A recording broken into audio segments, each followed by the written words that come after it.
NASA एक ऐसा नाम जो सुनते ही स्पेस, रॉकेट्स, प्लैनेट्स और स्टार्स दिमाग में घूमने लगते हैं।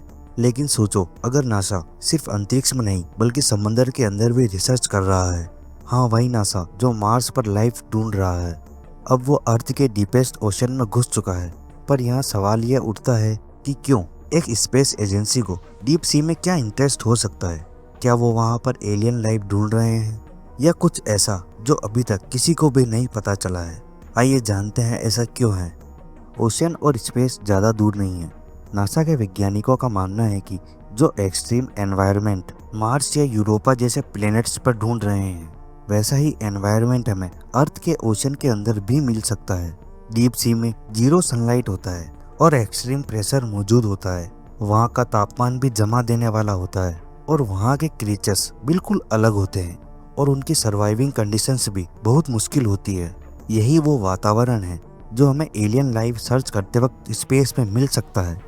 इसलिए नासा के वैज्ञानिकों का मानना है कि अगर हम समुंदर के बॉटम में मौजूद लाइफ को समझ पाएं तो हम ये सही तरह से प्रेडिक्ट कर पाएंगे कि दूसरी दुनिया पर लाइफ कैसी होती है। नासा ने 2017 में एक प्रोजेक्ट स्टार्ट किया, ocean world's exploration programme.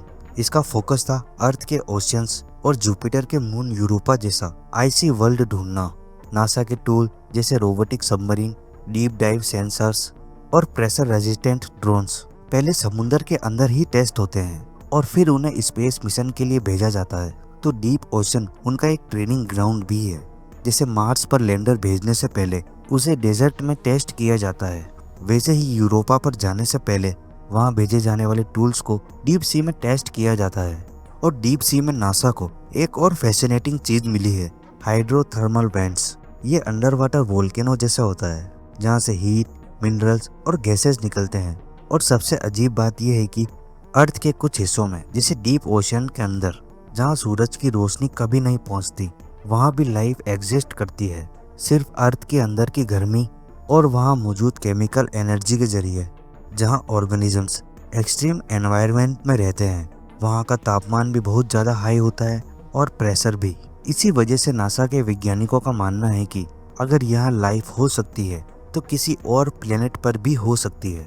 NASA के लिए यह एक एलियन लाइफ का ब्लूप्रिंट है। इसलिए नासा के लिए डीप सी सिर्फ समुंदर नहीं है, वो एक जरिया है स्पेस रिसर्च का। एक जगह जहां नासा अपने स्पेस टूल्स को टेस्ट करती है और जहां वैज्ञानिक दूसरी दुनिया के सिग्नल्स डिकोड करना सीखते हैं। अगर आपको लगता है कि नासा सिर्फ आसमान में देखता है तो एक बार फिर सोचिए, कभी कभी सबसे बड़ी स्पेस डिस्कवरी समंदर के अंदर छुपी होती है। Thanks for watching.